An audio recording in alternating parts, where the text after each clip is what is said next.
Selamat datang kembali di Tatang Seneleng. Pada video ini kita akan berbicara tentang tips atau cara agar kita bisa memiliki pronunciation yang baik dalam bahasa Inggris tahap 2 yang akan membahas 2 poin. Yang pertama yaitu tone, rhythm atau irama, yang kedua sambung kata.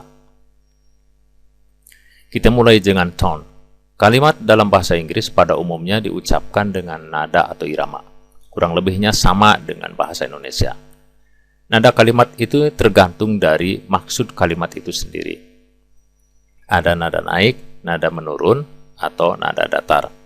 Yang berbeda terletak pada posisi di mana naik atau turun itu dilakukan, tergantung kebiasaan bahasa masing-masing. Misalnya, nada suara atau kalimat bertanya. Do you know him? Nah, nadanya naik di sini.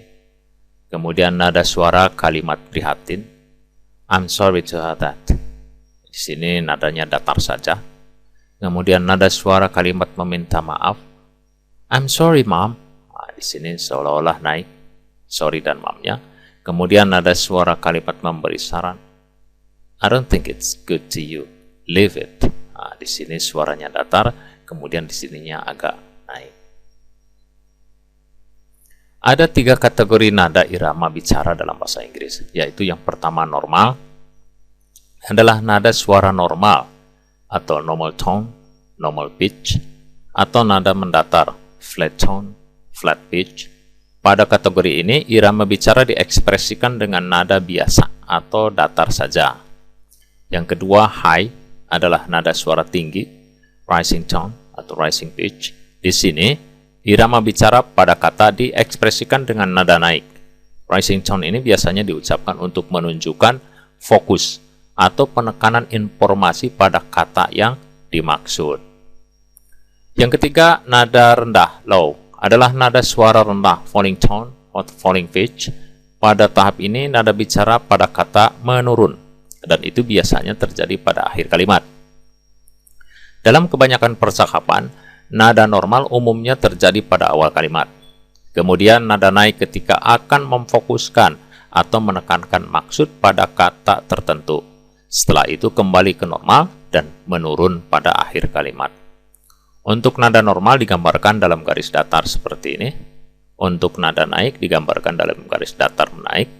Dan untuk nada turun digambarkan dalam garis menurun seperti ini. Lihat contoh berikut ini. Excuse me, are you Mr. Rafi from Indonesia? Ah, yes, I'm. Welcome. We've been waiting for you since morning. Ah, that's very kind of you. Come this way, please. Penjelasan. Rafi dan Indonesia dilafalkan dengan nada naik. Adalah untuk menekankan atau memastikan bahwa orang yang sedang diajak bicara tersebut adalah benar bernama Rafi yang berasal dari Indonesia. Welcome dan morning dilafalkan dengan nada naik untuk menunjukkan sambutan yang hangat dan serius. Come dilafalkan dengan nada naik menunjukkan ajakan penuh semangat. We've been waiting for you since morning dilafalkan dengan nada normal, selanjutnya menurun dengan tujuan hanya sekedar memberitahu dan seterusnya. Kita lanjut kepada yang kedua, yaitu sambung kata. Kita sering mendengar bahwa kecepatan seseorang berbicara itu berbeda-beda dan berubah-ubah tergantung momentumnya. Dan saya membaginya menjadi 3 kategori kecepatan. Yang pertama, kecepatan lamban. Di sini seseorang berbicara dengan lamban, sehingga terdengar begitu jelas intonasi dan ejaan kata per katanya. Untuk menyimaknya mungkin tidak begitu sulit. Yang kedua, kecepatan sedang. Di sini seseorang berbicara dengan kecepatan sedang, sehingga walaupun jelas intonasi dan pengucapan kata per katanya, masih perlu ketelitian dan kecermatan kita dalam menyimaknya. Percakapan berkecepatan sedang biasanya terjadi pada situasi seminar atau tutorial.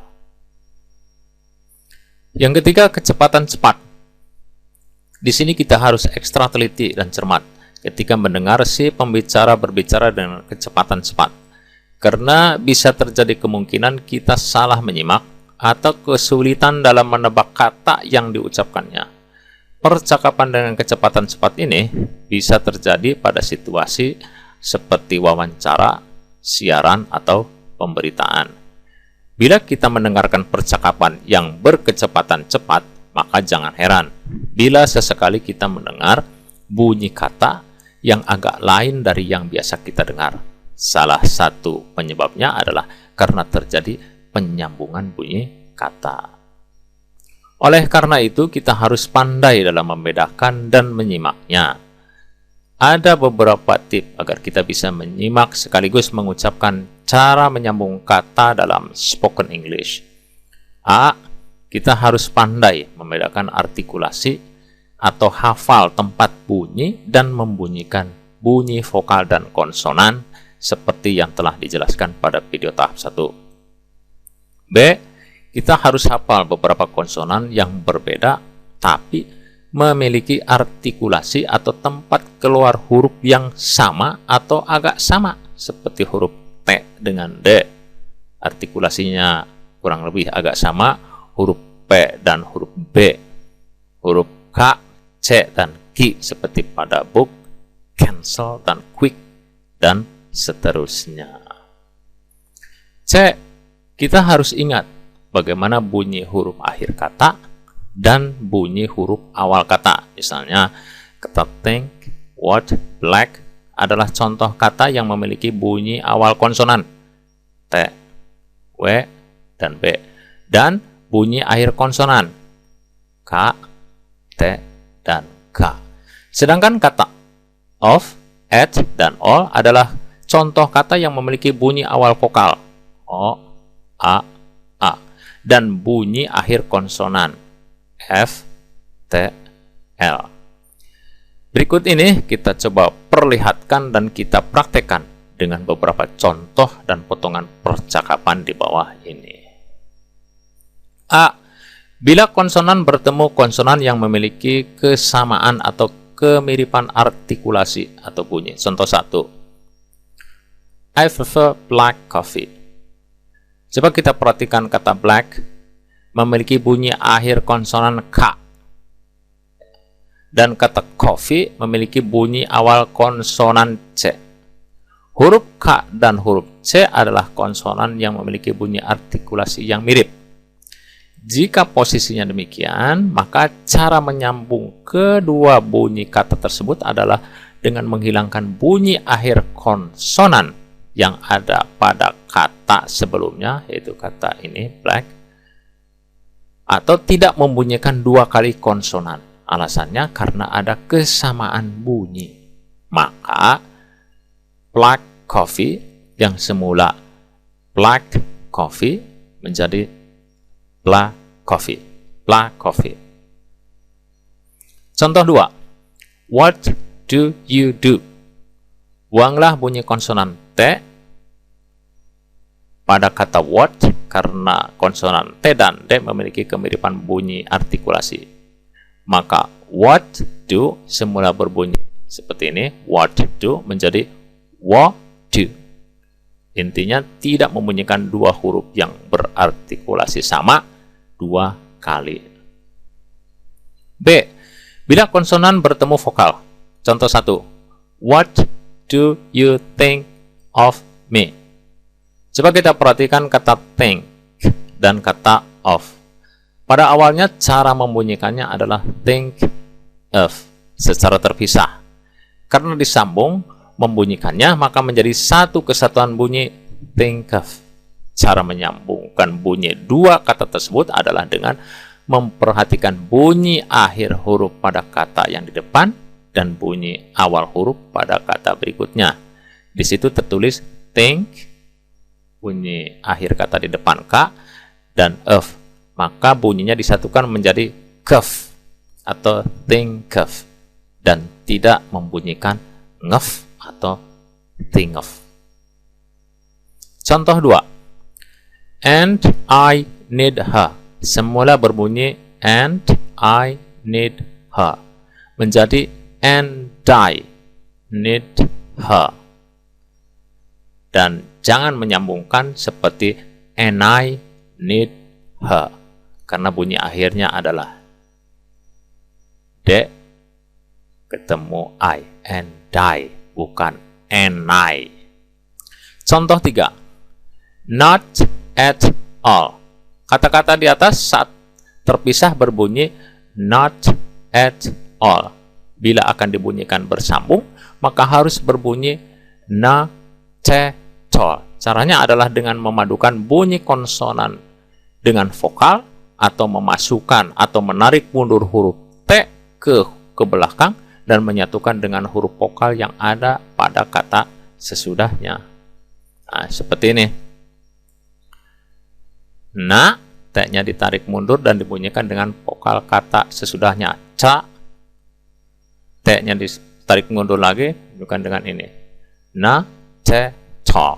Tarik mundur huruf T dan bunyikan sekaligus dengan vokal A pada kata at dan all. Maka bunyinya menjadi not at all. Not at all. Begitulah seterusnya cara merangkai bunyi dua kata berakhiran konsonan dan berawalan vokal. Ingat sekali lagi, pertama pastikan cara membunyikannya benar, lihat pada kamus. Kedua, ikuti kaidah ini. Bunyi akhir huruf pada kata yang di depan dan bunyi awal huruf pada kata berikutnya. Lalu satukan bunyinya. Contoh 4. Did you know? Saat dibunyikan satu persatu, did you know? Bila dibunyikan bersambung menjadi did you know? Dari penjelasan di atas, tadi kita coba simpulkan lagi bahwa dalam bahasa Inggris, jika kita akan membunyikan kata secara bersambung, tidak perlu membunyikan atau memantulkan huruf konsonan pada akhir kata, tetapi memasukkannya atau menyatukannya dengan bunyi vokal pada kata berikutnya. Jadi dalam bahasa Inggris itu seolah-olah tidak ada bunyi memantul pada akhir kata atau tidak ada bunyi kol-kolah. C. Bila bertemu kata-kata yang memiliki konstruksi seperti berikut ini, comfortable dibunyikan comfortable, tidak dibunyikan comfortable. Every dibunyikan every, tidak dibunyikan every. Interesting tidak dibunyikan dibunyikan interesting, tidak dibunyikan interesting. Different dibunyikan different, tidak dibunyikan different. Jadi, bila kita simpulkan seolah-olah dalam bahasa Inggris itu tidak ada bunyi dua suku kata yang sama secara berdampingan seperti suku kata tere, fere, fete, dan lain-lain. Demikianlah pembahasan tentang Good Pronunciation tahap 2. Mudah-mudahan informasi ini bermanfaat dan mudah dipahami.